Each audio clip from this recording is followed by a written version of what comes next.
अस्सलामुअलैकुम दोस्तों, मेरा नाम आतिका मलिक है और एक बार फिर से आप सबका खुशामदीद है आपके अपने यूट्यूब चैनल आओ सीखें विद आतिका पे। तो दोस्तों, आज की इस वीडियो में हम बात करने वाले हैं कि उर्दू की तैयारी कैसे करें। अगर आप बीएड या डीएलएड कर रहे हैं और आपने ऑप्शनल सब्जेक्ट अगर उर्दू लिया हुआ है तो ये वीडियो आपके लिए ख़ास रहने वाली है, क्योंकि इसमें हम जितने भी टॉपिक हैं उन सब को कवर करने वाले हैं। और आज का जो हमारा चैप्टर है यानी सबक है तो वो 7वां है। इससे पहले 6 सबक ऑलरेडी कंप्लीट कर चुके हैं। तो जो 7वां सबक है इसका नाम है उर्दू ज़ुबान का दस्तूरी मौक़िफ़ यानी constitutional position of Urdu language. हम कह सकते हैं कि उर्दू भाषा की संवैधानिक स्थिति क्या है। तो इसको जानेंगे और इसके साथ साथ ये भी जानेंगे कि उर्दू ज़ुबान को ख़त्म करने की कोशिश क्यों और कैसे की जा रही है। तो अगर आप इसकी पीडीएफ लेना चाहते हैं तो आप मेरे टेलीग्राम चैनल से भी जुड़ सकते हैं, जिसका नाम आओ सीखें विद एके है, और इसका लिंक आपको डिस्क्रिप्शन में भी मिल जाएगा। तो आप वहां से डायरेक्ट ज्वाइन कर इस पीडीएफ को बिल्कुल फ्री ले सकते हैं। और आई होप आपको ये चीज़ें पसंद आए और आपके लिए ये वीडियो यूज़फुल हो। अगर पसंद आए तो आप इसे लाइक करिए, और अगर चैनल पर पहली बार आए हैं तो चैनल को सब्सक्राइब करके बेल आइकन को ज़रूर प्रेस कर लें। और जो भी दोस्त आपके बीएड या डीएलएड कर रहे हैं और उन्होंने ऑप्शनल सब्जेक्ट अगर उर्दू लिया हुआ है तो उन तक इसको शेयर कीजिए। और एक कमेंट आया हुआ था मरियम सुरैया का, जिनका कहना था कि जिसका मेथड है उर्दू और सब्जेक्ट कोई और हो तो उसके लिए कैसा रहेगा।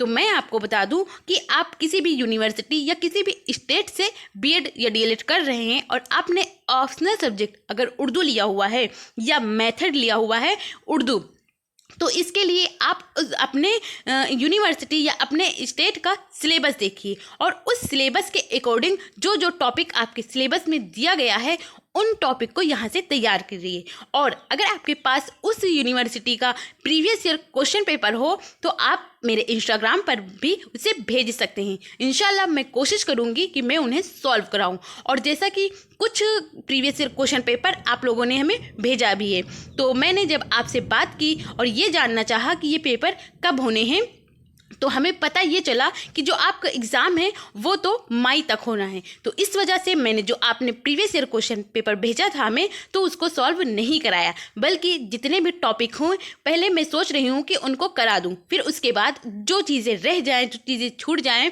क्योंकि अलग अलग यूनिवर्सिटियों में ये सारे टॉपिक मैं करा दूँगी, फिर भी कुछ चीज़ें अलग से पूछी जाती हैं, तो वो आपके प्रीवियस ईयर क्वेश्चन के ज़रिए ही सॉल्व हो जाएंगी। तो चलिए शुरू करते हैं और जानते हैं कि उर्दू ज़बान का दस्तूरी मौक़िफ़ यानी constitutional position of Urdu language है क्या। तो इसको शुरू करने से पहले हम ये एक और कमेंट आया हुआ था उसके बारे में भी बात कर लें और उसको भी ध्यान में रखें। जैसा कि फैज़ान कुरैशी ने कमेंट किया था कि मैम स्लो स्पीड में बोल कर समझाइए, बाकी सब बढ़िया है। तो मैं कोशिश करती हूँ कि जो स्पीड है उसको थोड़ी कम किया जाए।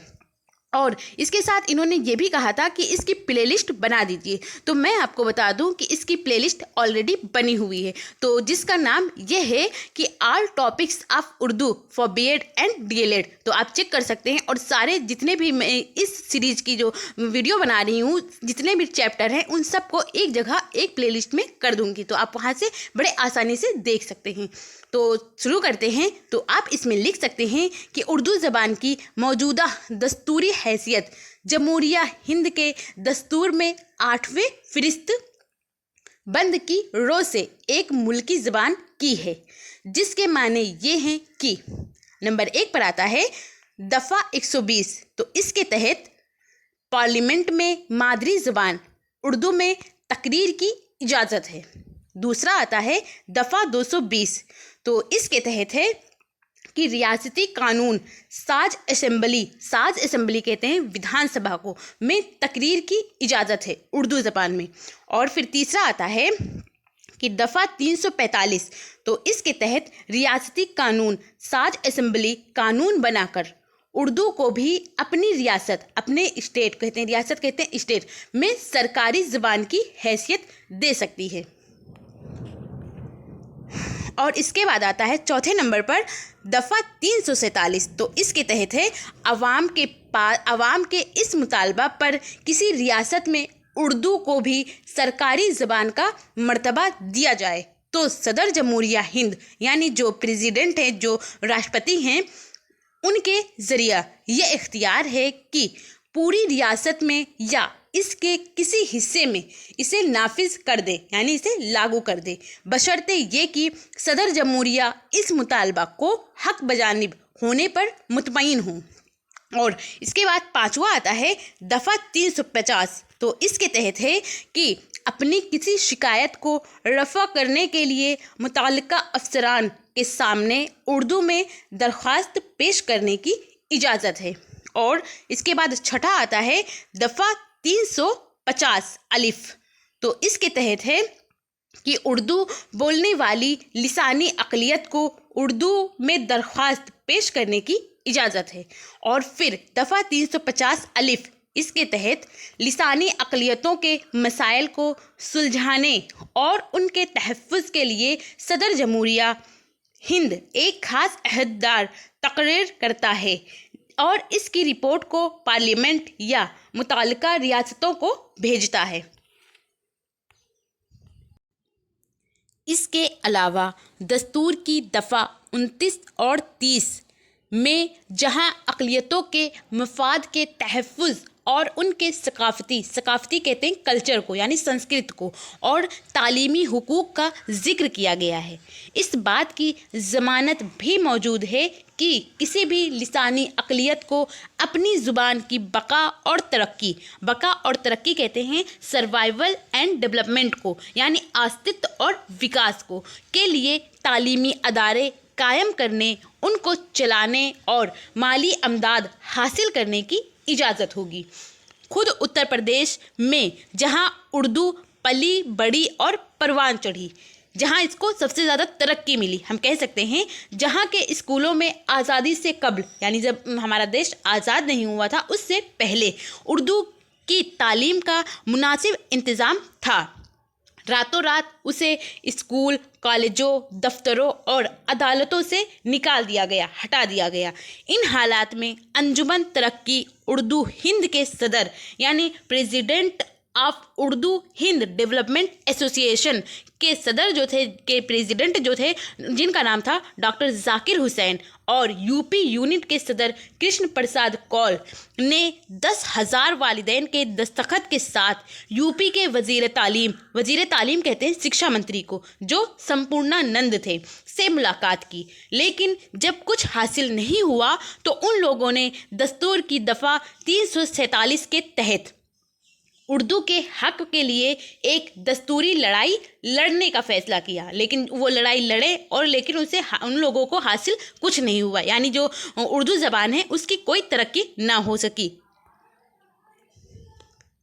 فروری 1954 عیسوی میں ڈاکٹر ذاکر حسین کی سربراہی میں ایک وفد کہتے ہیں پرتندھی منڈل کو بہار کے 10 لاکھ اور یو پی کے 22 لاکھ باشندوں کے دستخط کے ساتھ صدر جمہوریہ ہند کہتے ہیں پریزیڈنٹ کو. اور یہ سب سے پہلے جب انڈیا اور پاکستان الگ ہوا، یعنی دیش کو ہمارے ملک کو آزادی ملی، تو یہ ہمارے پہلے راشٹرپتی تھے جن کا نام ڈاکٹر راجندر پرساد تھا. تو ڈاکٹر راجندر پرساد سے ملاقات کی لیکن کچھ حاصل نہیں ہوا، یہاں تک کہ جب خود ڈاکٹر ذاکر حسین صدر جمہوریہ ہند بنے، یعنی پہلے تو یہ نہیں تھے لیکن جب یہ خود بن چکے تب بھی وہ کچھ نہیں کر سکے. حکومت ہند کے جانب سے صرف یہ کہا گیا کہ وہ علاقے جہاں 30% سے زائد اردو بولنے والے ہیں انہیں علاقوں میں اس کو علاقائی زبان کا درجہ دیا جا سکتا ہے. نتیجہ یہ رہا کہ کسی بھی علاقہ میں اس کو علاقائی زبان کی حیثیت سے تسلیم نہیں کیا جا سکا. اس طرح ملک کے پہلے عمومی انتخاب 1952 میں کے نتیجہ میں جب ریاستی قانون ساز اسمبلی تمام ریاستوں میں تشکیل پائی تو شمالی ہندوستان کے تمام ریاستوں میں کشمیر کو چھوڑ کر، کیونکہ کشمیر جو تھی اس کی سرکاری زبان اردو کر دی گئی، सिर्फ हिंदी को देवनागरी रस्मुल खत के साथ सरकारी ज़बान का दर्जा दिया गया। यानी कश्मीर के अलावा और जितने भी रियासत थे, जितने भी स्टेट थे, उन सब के जो सरकारी ज़ुबान थी उसको हिंदी कर दिया गया देवनागरी रस्मुल खत के साथ। इस ज़मन में जम्मू कश्मीर की सूरत हाल कदरे मुख्तलिफ रही, यानी अलग रही। उर्दू वहाँ की सरकारी ज़बान है, यानी उर्दू कश्मीर की सरकारी ज़बान है, लेकिन वहाँ की जो मादरी ज़बान है, मदर टंग है, वो कश्मीरी है। ख्वाजा गुलाम अल सैयदीन कमेटी ने भी उर्दू को रियासत में सरकारी स्कूलों में ज़रिया तालीम करार देने की सिफारिश की, जिसको 1960 ईस्वी में तस्लीम भी कर लिया गया। इस तरह रियासत में इसकी दस्तूरी हैसियत तो ज़रूर मुस्तहकम है, क्योंकि वहाँ के आम स्कूलों में ज़रिया तालीम न सिर्फ उर्दू है, बल्कि रियासत के महकमा, पुलिस, अदलिया यानी कि अदालत में, न्यायपालिका में, माल, मजहबी उमूर कहते हैं कि धार्मिक मामले में, मजहबी मामले में, सहाफ़त पत्रकारिता कहते हैं, यानी अखबार को कहते हैं, और सरकारी नश्र व अशात यानी कि जो सरकारी काम हैं उनमें और उसके प्रसारण में वगैरह में इसकी खातिर ख्वाह इस्तेमाल होता है। कहाँ होता है? तो ये कश्मीर में होता है। इसके बावजूद सैयद मीर कासिम साबिक वज़ीर आला जम्मू व कश्मीर के लफ्ज़ों में तो इन्होंने कहा है कि उर्दू मेरी रियासत की सरकारी ज़बान है, यानी ये मानते हैं कि उर्दू इनके रियासत की सरकारी ज़ुबान है, लेकिन खुद मुझे ये शिकायत रही है कि इस रियासत में उर्दू की तरक्की के लिए खुद कोई खातिर ख्वाह काम नहीं हो सका।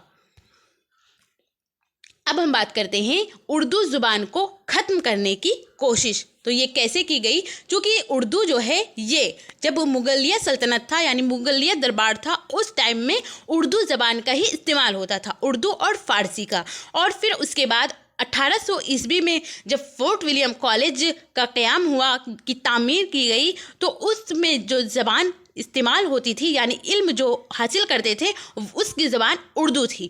लेकिन फिर उसके बाद एक अंग्रेज़ आए जिनका नाम विलियम बॉयस था, तो उन्होंने इसको मज़हब के साथ जोड़ दिया और बताया कि उर्दू जो ज़बान है ये तो मुसलमानों की ज़बान है, क्योंकि ये मुगलिया सल्तनत में इसी ज़ुबान का इस्तेमाल होता था। लेकिन अगर हम पुरानी हिस्ट्री को खंगालें तो पता ये चलता है कि जो उर्दू ज़ुबान है इसको बनाने वाले तो दरअसल हिंदू ही हैं, और इसका नाम भी हिंदुस्तानी ही ज़ुबान हुआ करता था। हिंदी ये नाम पहले उर्दू का हुआ करता था, लेकिन फिर इसके बाद जब इसको मज़हब से जोड़ दिया, क्योंकि अंग्रेज़ों को यहाँ हुकूमत करनी थी, तो वो जानते थे कि ये हिंदू और मुसलमान तो बड़े एक हैं, बड़े मिलजुल कर रहते हैं, तो इनमें मज़हब के नाम से लड़ाई पैदा कर दे, फूट डाल दे, फिर हम यहाँ पर अच्छे से राज कर सकते हैं। तो इस वजह से इन्होंने इसमें फूट डाली और कहा कि जो उर्दू ज़बान है ये तो मुसलमानों की ज़बान है, और जो ब्रज भाषा और संस्कृत है उसे बताया कि ये तो हिंदुओं की ज़बान है।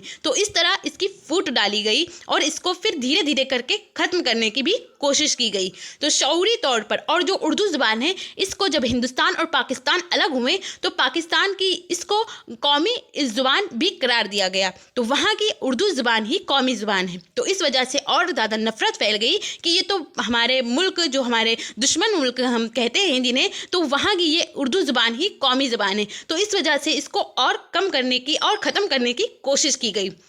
शऊरी तौर पर उर्दू के ख़िलाफ़ तरह तरह के इम्तियाज़ रवा रखे गए और तालीमी मामलात में इब्तदाई दर्जों से लेकर यूनिवर्सिटी की हद तक इम्तिहानात और ज़रिया तालीम की हैसियत से ख़त्म करने की कोशिश जारी रखी गई है।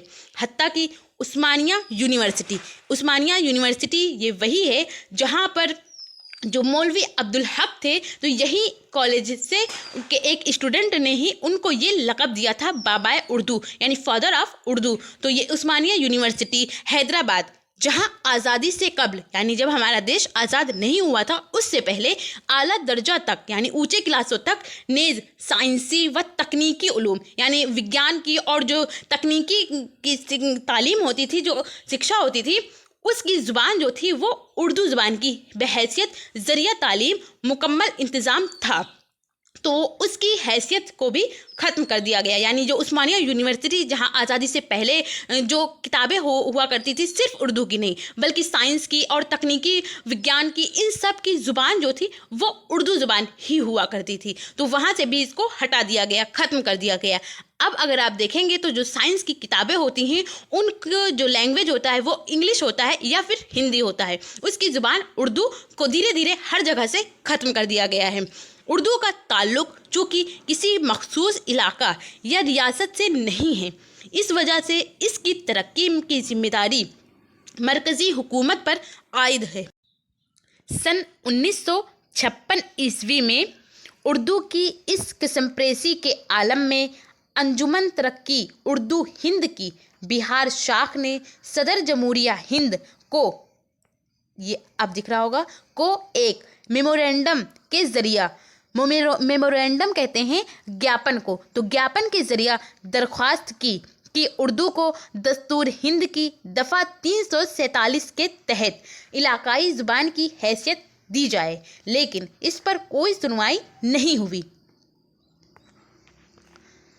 और फिर 1977 ईस्वी में डॉक्टर जगन्नाथ मिश्रा की वजारत ने ऐलान किया कि उन अजला में जहां आबादी में कम से कम 10% उर्दू बोलने वाले लोग मौजूद हों, वहां उर्दू को दूसरी सरकारी ज़ुबान की हैसियत हासिल होगी। लेकिन हुकूमत की तब्दीली के साथ, यानी वो हार गए, डॉक्टर जगन्नाथ मिश्रा हार गए, उनकी तब्दीली हो गई, दूसरे आ गए, तो उनके साथ इस पर अमल दरआमद ना हो सका और 3 साल बाद दोबारा बरसर इक़्तिदार कहते हैं सत्ता में आने को, यानी जब वो 3 साल बाद फिर से डॉक्टर जगन्नाथ मिश्रा सत्ता में आए, पावर में आए, तो इन्होंने डॉक्टर मिश्रा की वजारत ने 9 नवंबर 1980 ईस्वी को अपने साबका ऐलान, यानी उन्होंने जो पिछला ऐलान किया था उसके बजाय बिहार सरकारी लिसानी तरमीमी एक्ट 1980, यानी Bihar official language amendment act 1980 के तहत इस बात पर रजामंदी जाहिर की कि दफ़ा 345 के तहत ख़ास मकासद के लिए ख़ास इलाक़ों में तनासिब आबादी की तमीज़ के बग़ैर उर्दू ज़बान को बिहार में सरकारी ज़ुबान के तौर पर इस्तेमाल किया जा सकता है। लेकिन कहने को तो बिहार में उर्दू को दूसरी सरकारी ज़ुबान का दर्जा दे दिया गया है, मगर अमली तौर पर, यानी प्रैक्टिकली सरकारी दफ्तरों में इसका इस्तेमाल अब भी दूर की बात है। यानी वहाँ कहने को तो वो दूसरी सरकारी ज़ुबान है, लेकिन सरकारी दफ्तरों में उसका इस्तेमाल नहीं होता है, बल्कि एक मुकम्मल साजिश के तहत वहाँ से भी हटाया जा रहा है। जहाँ ये पहले राइज थी, यानी जहाँ बिहार में ये पहले राइज थी, तो वहाँ से भी इसको हटाया जा रहा है एक साजिश के तहत। सैकड़ों उर्दू मकतबों को हिंदी पाठशालों में तब्दील कर दिया गया है, यानी बदल दिया गया है।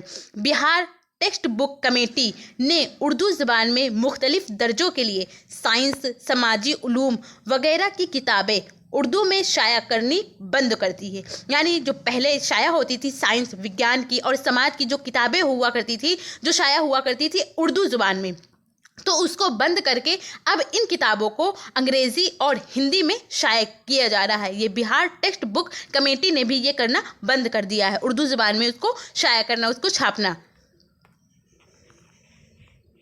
और उर्दू यूनिट पर हिंदी असातिज़ा बहाल कर दिए गए, यानी जो चीज़ें खाली थी, जो ओहदे खाली थे उर्दू यूनिट के लिए, तो वहाँ पर हिंदी असातिज़ा को, हिंदी उस्तादों को वहाँ पर बहाल कर दिया गया है और सैकड़ों यूनिटों को ख़त्म कर दिया गया है, या वो बरसों से खाली पड़े हैं, या उनको ख़त्म कर दिया गया है, बिल्कुल हटा दिया गया है, या अगर वो जगह है तो वो खाली है, या उस जगह पर हिंदी असातिज़ा को, हिंदी उस्तादों को उस पर बैठा दिया गया है। सरकारी पॉलिसी के मुताबिक कलेक्ट्रेट से ब्लॉक की सतह तक उर्दू मतरजम, टाइप उर्दू मतरजम और उर्दू टाइपिस्ट की बहाली होनी चाहिए थी, लेकिन हुकूमत बिहार ने बहाली के बजाय सैकड़ों उर्दू मुलाजमीन के ओहदों को ख़त्म कर दिया गया है। और उर्दू को तरक्की और अमली नफाज के लिए बहाल किए गए राजभाषा के सैकड़ों उर्दू मुलाजमीन को उर्दू के कामों से ज़बरदस्ती हटाकर दूसरे सरकारी कामों में लगा दिया गया। यानी जो उर्दू के असातिज़ा हुआ करते थे उनको हटाकर उनको दूसरी नौकरी दे दी गई है, दूसरी सरकारी कामों में उनको बैठा दिया गया है। महकमा ताल्लुकात आमा बिहार, कानून साज असेंबली और गुलजार बाग सरकारी प्रेस के उर्दू शोबा को ख़त्म कर दिया गया है और उनके उर्दू रिसाला बंद कर दिए गए हैं। यानी इन जो महकमा ताल्लुकात आमा बिहार है, कानून साज असेंबली और गुलजार बाग सरकारी प्रेस हुआ करते थे जो उर्दू भाषा में, उर्दू ज़ुबान में, तो उसको ख़त्म कर दिया गया है और उर्दू रिसाला जो हुआ करते थे उन्हें भी बंद कर दिया गया है। पहले अदालतों और थानों में उर्दू नज़र आती थी, लेकिन अब इनके नाम भी उर्दू में नहीं लिखे जाते हैं। अब अगर आप इनके नाम देखेंगे तो उर्दू ज़ुबान में आपको कहीं भी लिखा नहीं मिलेगा। इसके अलावा स्कूलों, कॉलेजों और यूनिवर्सिटियों में सैकड़ों उर्दू के अहदे बरसों से खाली पड़े हैं, उन पर बहालियाँ नहीं होती हैं। तो ये उर्दू के साथ एक साजिश की जा रही है उसको ख़त्म करने की। हकीकत यह है कि आज़ादी के बाद बरसर इक़्तिदार हुक्मरान तबका ने इस इर्तिका पज़ीर सस्ता और जीती जाती ज़ुबान की तरक्की से इस तरह गफलत बढ़ती है कि ऐसा लिसानी इल्मिया ज़ुबान की तारीख़ में बहुत कम नज़र आता है। यानी जो तबका थे, जो हुक्मरान तबका थे, उन्होंने खुद ही उर्दू ज़ुबान को बिल्कुल ख़त्म करने की कोशिश की है। जो ऊंचे ऊंचे पोस्ट पर हुआ करते थे तो उन्हें भी हटा दिया गया है, दूसरे कामों में कर दिया गया है, या उनको वो चीज़ें, उन चीज़ों को, उन रिसाला को भी बंद कर दिया गया है। नौबत यहाँ तक पहुँच चुकी है कि वो लोग भी जिनकी मादरी ज़ुबान, मदर टंग उर्दू है, अपने बच्चों को उर्दू पढ़वाने से कतराते हैं, क्योंकि इनके नज़दीक किसी भी ज़ुबान की अहमियत, बका और तरक्की, यानी उसकी अहमियत और उसकी डेवलपमेंट, उसकी सर्वाइवल उस मुल्क के मुआशी, तालीमी और समाजी निज़ाम से वाबस्ता है। इसका नतीजा ये हुआ है कि जाहिल और कम पढ़े लिखे वालिदैन को तो छोड़िए, तालीम याफ्ता यानी जिन्हें इल्म हासिल है उन लोगों को एक बड़ी तादाद अपने बच्चों को उर्दू मदारिस में नहीं भेजती, उर्दू नहीं पढ़ाती, क्योंकि वो सोचती हैं कि उर्दू पढ़ाने से क्या ही हासिल होगा, जब कोई नौकरी या कोई चीज़ें हम इससे हासिल नहीं कर सकते तो हम इसको क्यों ही पढ़ाएं। वो लोग भी जो पढ़े लिखे हैं वो भी उससे कतराते हैं, उससे बचते हैं। उन्हें अपने बच्चों को उर्दू एक इख्तियारी मजमून के तौर पर भी पढ़ाते हुए आर कहते हैं शर्म को, यानी उनको शर्म आती है उर्दू ज़ुबान पढ़ाने से। जाहिर है जब खुद वो लोग जिनकी मादरी ज़ुबान उर्दू है ऐसा कर रहे हैं तो फिर उर्दू की कद्र कौन करेगा। तो इस तरह आज हम लोगों ने जाना कि उर्दू ज़ुबान का दस्तूरी मौक़िफ़ क्या है और उर्दू ज़ुबान को ख़त्म करने की कोशिश क्यों और कैसे कर रहे हैं। ये एक साजिश के तहत किया जा रहा है, क्योंकि इसको मुसलमानों की ज़ुबान करार दिया गया है और जो पाकिस्तान मुल्क है उसको बताया जा रहा है कि वहाँ की ये, क्योंकि ये पाकिस्तान की कौमी ज़ुबान है, इस वजह से ये भी कहा जाता है कि ये तो हमारे दुश्मन मुल्क की ज़ुबान है और मुसलमानों की ज़ुबान है। तो इस वजह से जो नफ़रत करने वाले लोग हैं वो इसको ख़त्म करने की साजिश में हैं। जबकि अगर हम इसके पुरानी हिस्ट्री को देखेंगे तो वहाँ से हमें ये पता चलता है कि दरअसल उर्दू बनाने वाले तो हिंदू ही हैं और इसको तरक्की देना, इसको संवारना और सजाना, इसका काम करने वाले वो मुसलमान हैं।